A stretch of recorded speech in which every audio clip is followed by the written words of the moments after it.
O grupo de estudos espíritas Isabel de Aragão vem convidá-lo a participar em mais um estudo do Evangelho segundo o Espiritismo.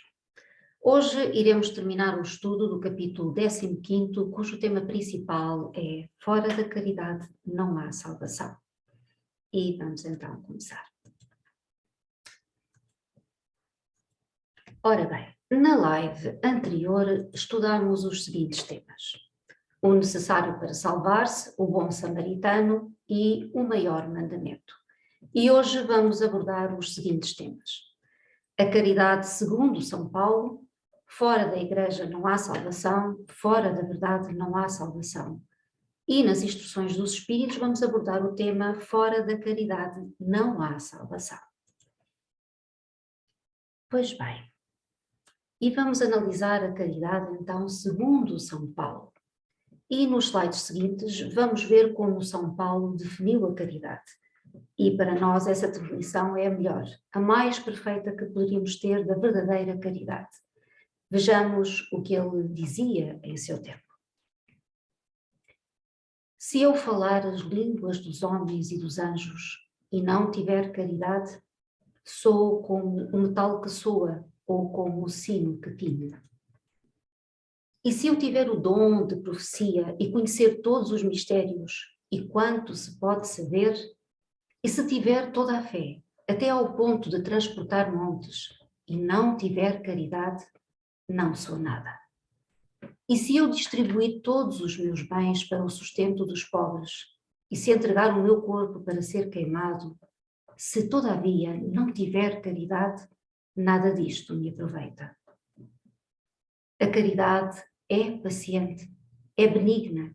A caridade não é invejosa, não obra temerária nem precipitadamente, não se ensoberbece, não é ambiciosa, não busca os seus próprios interesses, não se irrita, não suspeita mal, não folga com a injustiça, mas folga com a verdade.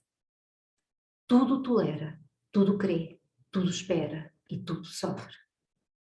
A caridade nunca jamais há de acabar, ou deixem de ter lugar as profecias, ou cessem as línguas, ou seja abolida a ciência. Agora, pois, permanecem a fé, a esperança e a caridade. Estas três virtudes, porém a maior delas é a caridade.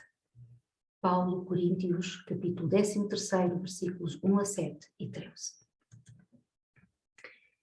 São Paulo compreendeu tão profundamente esta verdade que diz: se eu falar as línguas dos anjos, se tiver o dom de profecia e penetrar todos os mistérios, se tiver toda a fé possível, a ponto de transportar montanhas, mas não tiver caridade, nada sou. Entre essas três virtudes, a fé, a esperança e a caridade, a mais excelente é a caridade. Coloca assim, sem equívoco, a caridade acima da própria fé. Porque a caridade está ao alcance de todos, do ignorante e do sábio, do rico e do pobre, e porque independe de toda a crença particular. E faz mais, define a verdadeira caridade, mostra não somente na beneficência, mas no conjunto de todas as qualidades do coração, na bondade e na benevolência para com o próximo. E vamos fazer aqui algumas reflexões sobre o que acabamos de ouvir. Pois bem, analisando as Escrituras, facilmente se conclui que toda a moral de Jesus se resume na caridade e na humildade, ou seja, nas duas virtudes contrárias ao egoísmo e ao orgulho. Nós, os espíritas, que conhecemos bem essa verdade, encontramos em São Paulo os raciocínios que nos permitem claramente perceber que a caridade precisa nascer no coração. Mas a caridade também precisa ser fruto do esforço próprio, para que então possa ser fortalecida e abençoada por Deus, nosso Pai, e por Jesus Cristo, nosso Mestre Maior. Sim, tudo o que se faz exige esforço, e todo esforço necessita de inteligência. E toda a inteligência tem proveito quando norteada pelo coração. Refletindo sobre os atos de caridade, percebemos que os irmãos necessitados da nossa assistência estão-nos dando oportunidades de serviço fraterno. Mas, para melhor ajudar, precisamos lembrar o amor de Cristo para com os necessitados. Lembrar como procedeu com aqueles que dele necessitaram.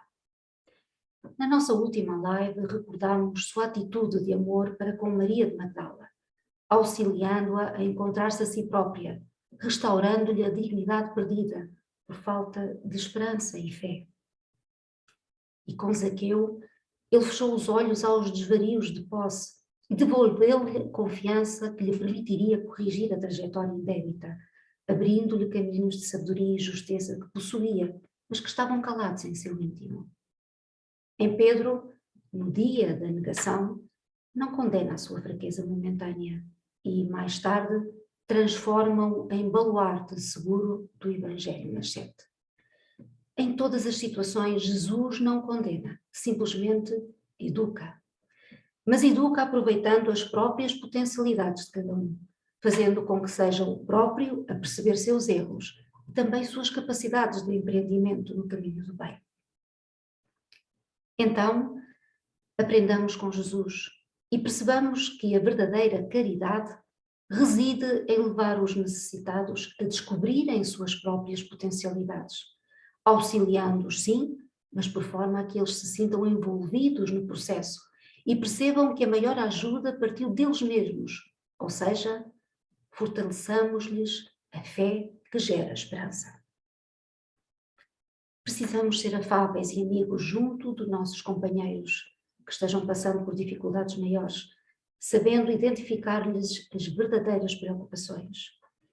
Em verdade, eles não são apenas nossos irmãos, eles são aqueles de quem o Cristo disse: todo o bem que fizerdes a um destes, é a mim que o fareis. Precisamos demonstrar carinho e consideração para com todos, como se fosse para com Ele, o Divino Mestre, ainda que sejam em pequeninos gestos de amor. Deus os colocou ali junto a nós, a fim de testar a nossa capacidade de bem fazer, a nossa capacidade de amar sem condições. Mas necessitamos ter presente que de nada valem as demonstrações exteriores se em nossos corações a caridade não estiver germinando. Bem sabemos que muito longe nos encontramos de Jesus, mas para começar a imitá-lo, temos como roteiro o seu Evangelho de amor. E acreditamos que todos temos potencialidades que nos permitirão ajudar sem ferir, praticando a caridade que nasce no coração da gente.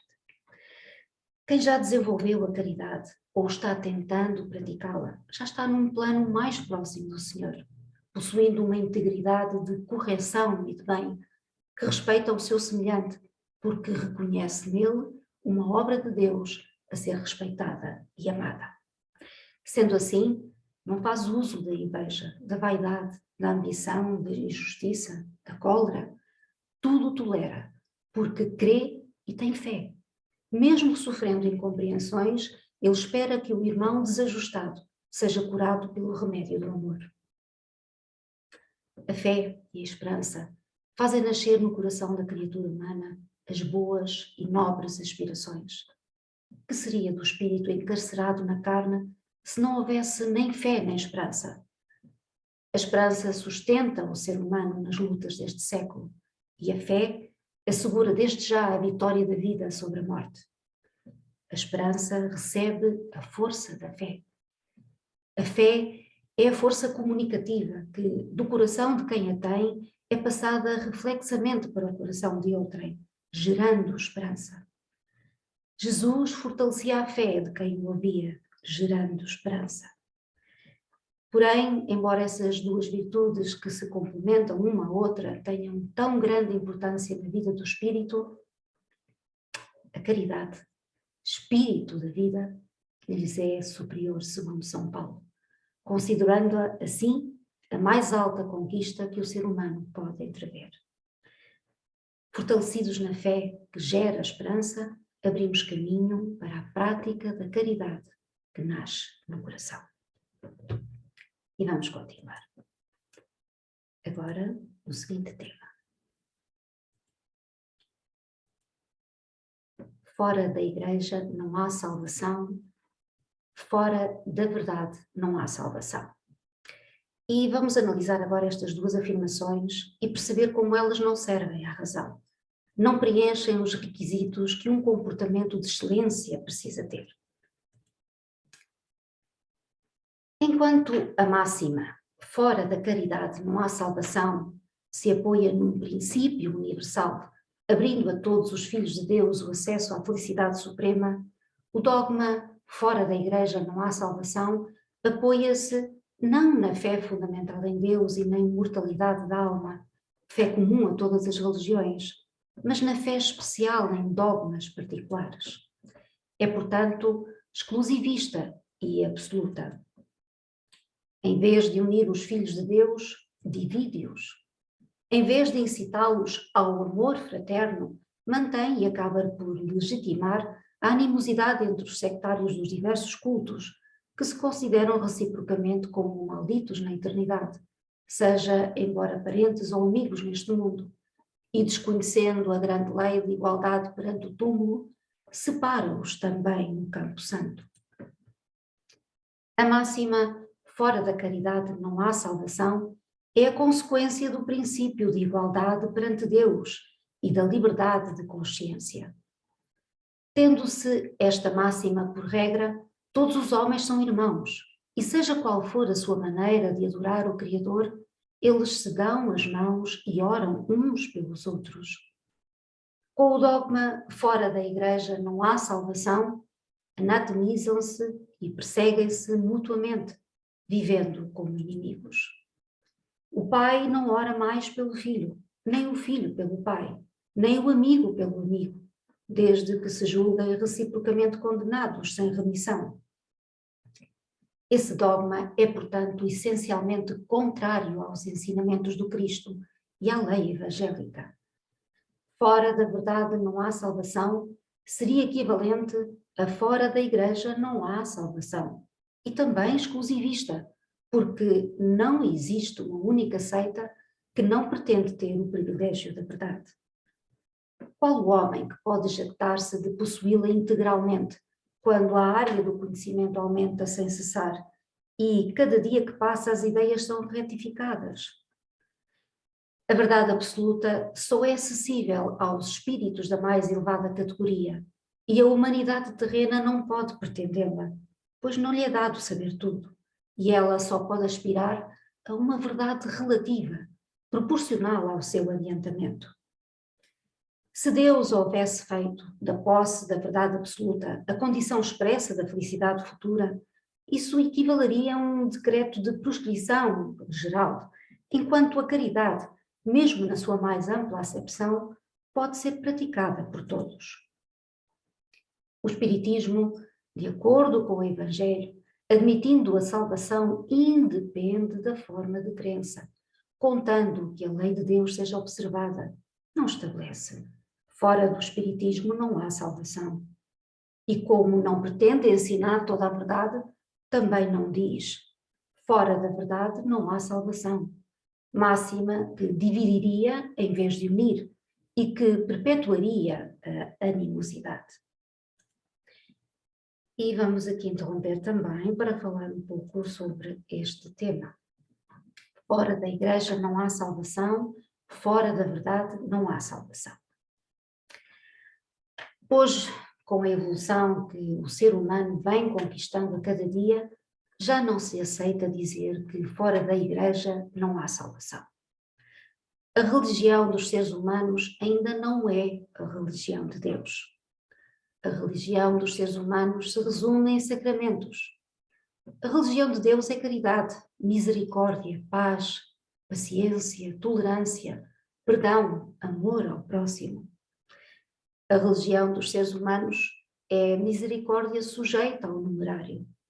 A religião de Deus está isenta do dinheiro do mundo. A religião dos seres humanos consiste em dogmas e mistérios que a consciência repele e o sentimento repudia. A religião de Deus derruba as barreiras do sobrenatural e afirma que nunca disse nem dirá a última palavra, porque é evolução permanente. A religião dos seres humanos escraviza os espíritos, escraviza a inteligência, anula a razão, condena a análise, a investigação, o livre exame. A religião de Deus manda ao indivíduo, como Paulo de Tarso, examinar tudo, crescer em todo o conhecimento, fazer o estudo crítico do que lhe for apresentado, para separar o certo do errado. A religião de Deus é vivificada pelo Espírito da vida eterna, é acionada pelas revelações sucessivas, baseia-se na palavra de Jesus, nos Evangelhos, nas epístolas dos apóstolos. Seus santos são os espíritos vivos, puros ou os que estão se purificando, e que vêm comunicar-se com os seres humanos na terra, para guiá-los à verdade. Suas virtudes são as curas dos enfermos, operados por esses espíritos, as manifestações de materializações, de transportes, de fotografias, que vêm dar a certeza da imortalidade e estabelecer a verdadeira fé. Assim, a religião de Deus é a consolação, a esperança, a vida. Ao doente dá remédios, fluidos divinos para lenir o sofrimento. Ao agonizante desvenda o reino da imortalidade e afirma o prosseguimento da vida na terra. Dá graças à misericórdia, cerca o paciente de amor e a todos recomenda a oração gratuita como meio de auxiliar os que sofrem. A religião de Deus perdoa, ora, auxilia, serve e ampara seus próprios perseguidores, detratores e adversários. Jesus veio à Terra trazer-nos a religião do Pai e sobre ela se estrutura, em sua sublime singileza, a sua verdadeira Igreja, que está em todos os lugares, porque está onde quer que se reúnam 2 ou 3 corações fiéis, invocando-lhe o nome.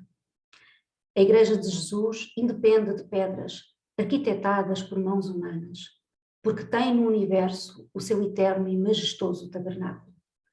O seu objetivo não é o domínio do mundo. O seu reino não pretende posições de relevo ou destaque na sociedade terrena. A finalidade da Igreja de Jesus é tornar o ser humano livre por meio de iluminação interior. Assim, onde há o Espírito de Cristo, aí há liberdade. Assim, a afirmação fora da Igreja não há salvação, sendo exclusivista, dado que cada religião defende os seus próprios dogmas, não satisfaz o espírito esclarecido que nela vê foco de animosidades entre os diversos cultos que se julgam superiores aos outros.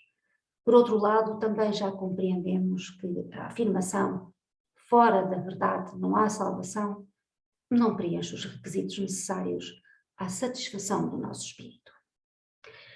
À medida que vamos evoluindo, mais percebemos que a verdade não está ainda ao nosso alcance. Por mais que possamos saber, esse saber será sempre relativo ao nosso grau de evolução.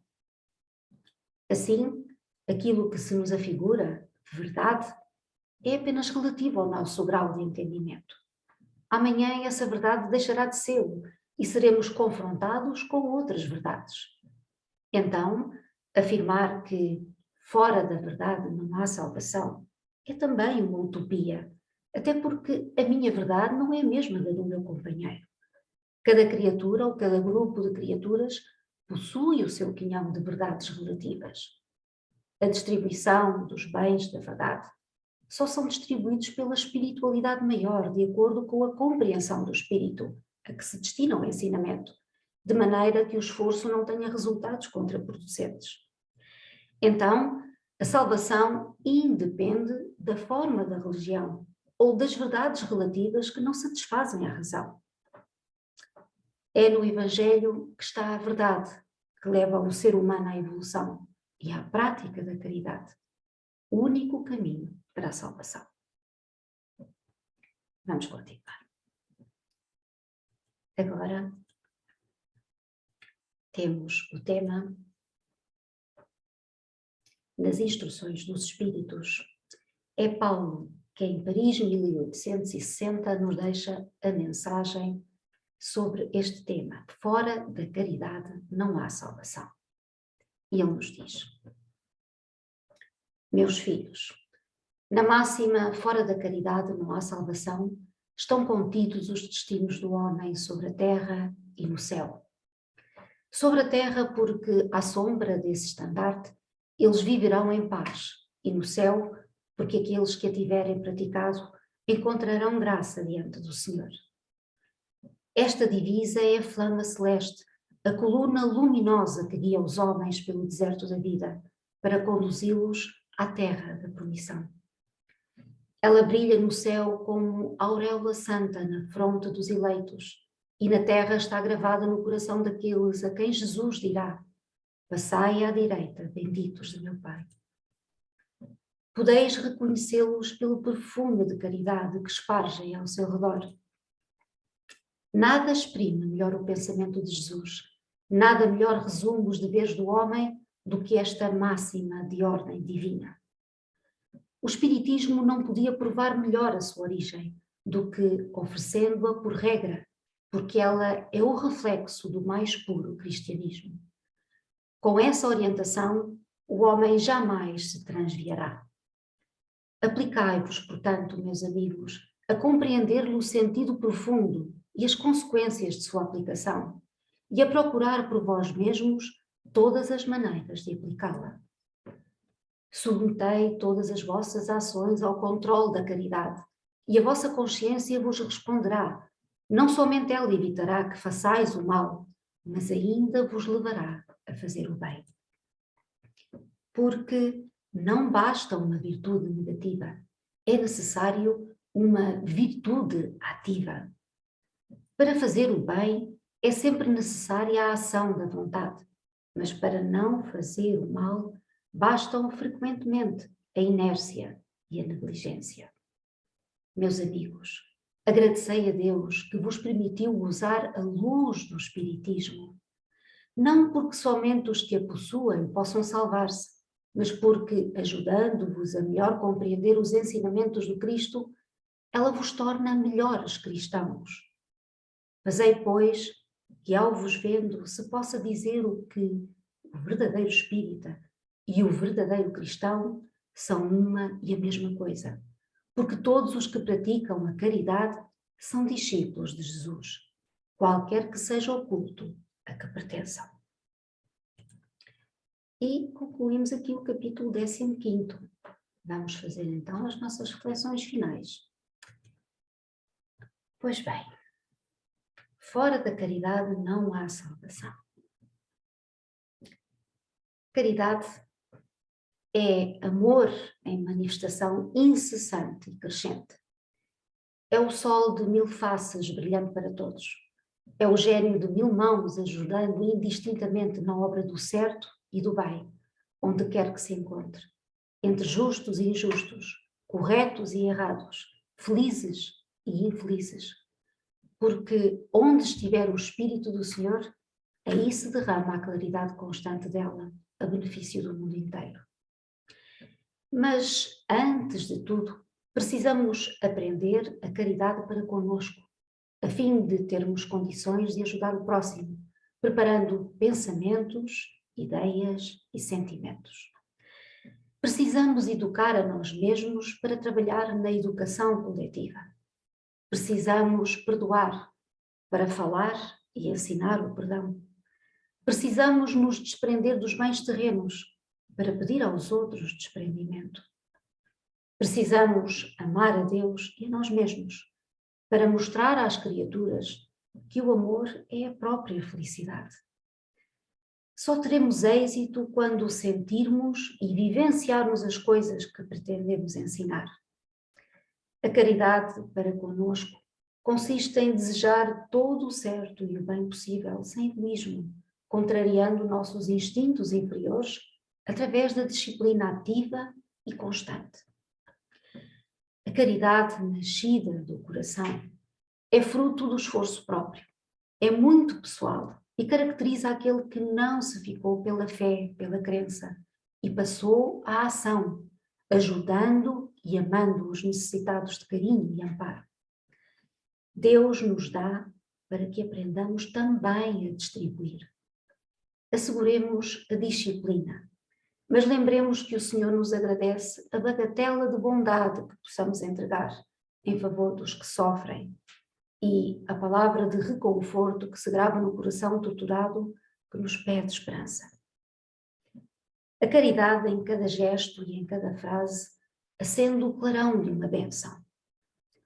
Caridade é, sobretudo, amizade. Amizade para o faminto. É o prato de sopa fraterna. E para o triste, é a palavra consoladora. Para o ingrato, é o esquecimento. E para o desequilibrado, é a paciência com que nos compete ajudá-lo. Para o desesperado, é o auxílio do coração. E para o ignorante, é o ensino despretensioso. Para o enfermo, é a visita pessoal. E para a criança, é a proteção construtiva. Para o velho, é o braço irmão. E para o adversário, é o silêncio. Para o amigo, é o estímulo. E para o orgulhoso, é a humildade. Para o colérico, é a calma. Para o impulsivo, é a serenidade. Para o leviano, é a tolerância. O Espiritismo elege a caridade como regra comportamental, porque ela é o reflexo do mais puro cristianismo. É no cristianismo que temos o roteiro seguro para os nossos passos. A prática da caridade, regra fundamental do cristianismo, é o único caminho que leva à salvação. E com estas palavras, terminamos o estudo de hoje. Gratos pela vossa presença e até o próximo estudo.